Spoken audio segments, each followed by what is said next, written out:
forces, but we're not in danger yet.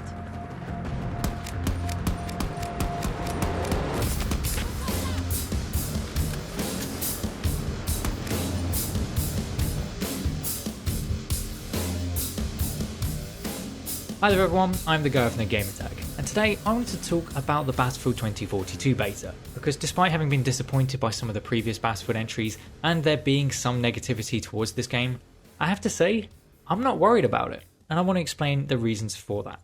Now when I first went into the beta, I was really excited, I wanted to try it, I was looking forward to it, and I knew I only had the 2 days to play it, so I was hyped to try it out and see what the new take on Battlefield would be. And so I got home from work and logged on, and I'll be honest, I wasn't particularly impressed.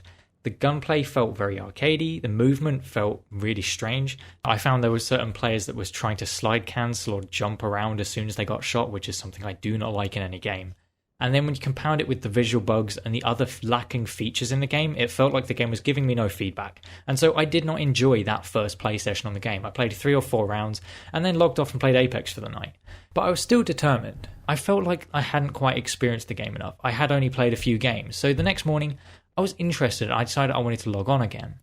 And I had way more fun on the game. Whereas the previous night, I found that the movement felt a bit strange and that the gunplay felt really arcadey. When I started to sit down and play it a bit more, I did start to get into that familiar Battlefield feel again. Whilst yes, the basic bitch assault rifle that a lot of players were using felt very easy to control the recoil of, when I started to use the DMR, started to use some of the SMGs, and then started to play at slightly longer ranges, it started to feel a bit more like older Battlefields, a bit more like Battlefield 4, and overall the gameplay just felt that much more entertaining. I did personally find that the side of the map with the rocket and the really tall building on it didn't quite float my boat, and that had been where I'd spent most of my time when I first played it. The other side of the map for me is way more interesting. It's got much more variety in the combat, and it usually has a lot of players fighting over there, which of course helps. And overall, just trying the different characters made it that much more enjoyable. I started to use Casper, the longer range recon style character, and was having a lot of fun using his gadget and playing the long range DMR role. I gave Boris a little bit of a try, and I didn't really get on with him. I feel like his gadget is going to be very difficult to actually make use of without a very clearly structured defensive game mode. And I had a bit more fun playing as Falk. The stim pistol is very difficult to use on teammates, but it is useful in a pinch to heal yourself back up to full health. And whilst Parker does have that grapple gun, it wasn't necessarily the highlight for me. It didn't quite have the Battlefield sort of somewhat tactical feel or strategy feel to it. So whilst I did enjoy using it, it wasn't the highlight for me. For me, it was really all about Casper, because using him and then using the DMR to long range duel with snipers was really satisfying. And whilst it didn't feel as challenging as the DMRs in Battlefield 4, that was entirely because of the bullet velocity in this game. It's a lot faster than previous games.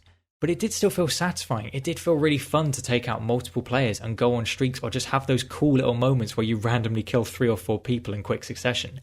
It did have that fun. And one moment I spawned in on an Osprey and the side door was open as we were going around the sea point, and it felt awesome. It had that feeling behind it.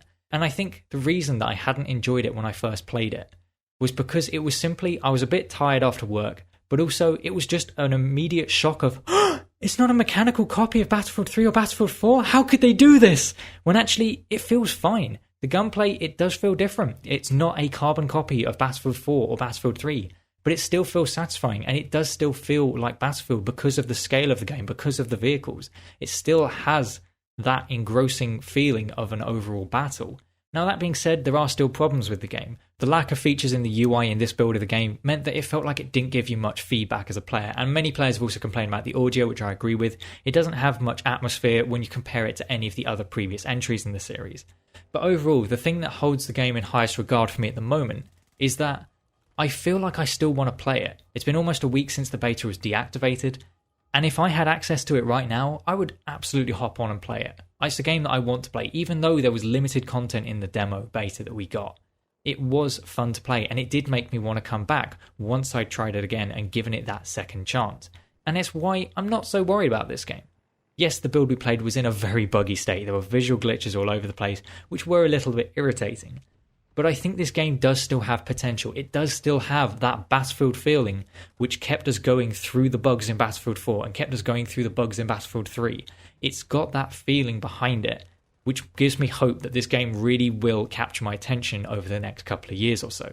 I feel like I'm in a position where if it was deciding whether I'd buy the game when it comes out, It's going to be entirely dependent on the mood I'm feeling when the game releases. I'm certainly not going to pre-order the game. The beta build we played did not have enough polish for that to be necessary, but it's definitely a game I'm keeping my eye on, and I'm certain I will buy at some point in the future. Whether it be launch day, I don't know, but it's certainly not a game I'm writing off now. And the reason I mainly wanted to make this was partly because I had some cool footage I wanted to show off, but also I know there are some people that maybe didn't have a chance to play the beta. It obviously was only on for a very short time. So for those people that have maybe left Battlefield or have been intrigued but just didn't have the time to invest in actually playing it, these are some of my condensed thoughts on the beta. I think it is worth keeping an eye on. It's not worth writing off right now, but definitely wait and see what the final release will be like. Will it actually be in the polished state we want it to be, or is it worth waiting those extra couple of months for some of those bugs to be properly ironed out? But anyway, I do hope you have enjoyed the video. I've been the guy from the Gamertag, and I'll see you on another video.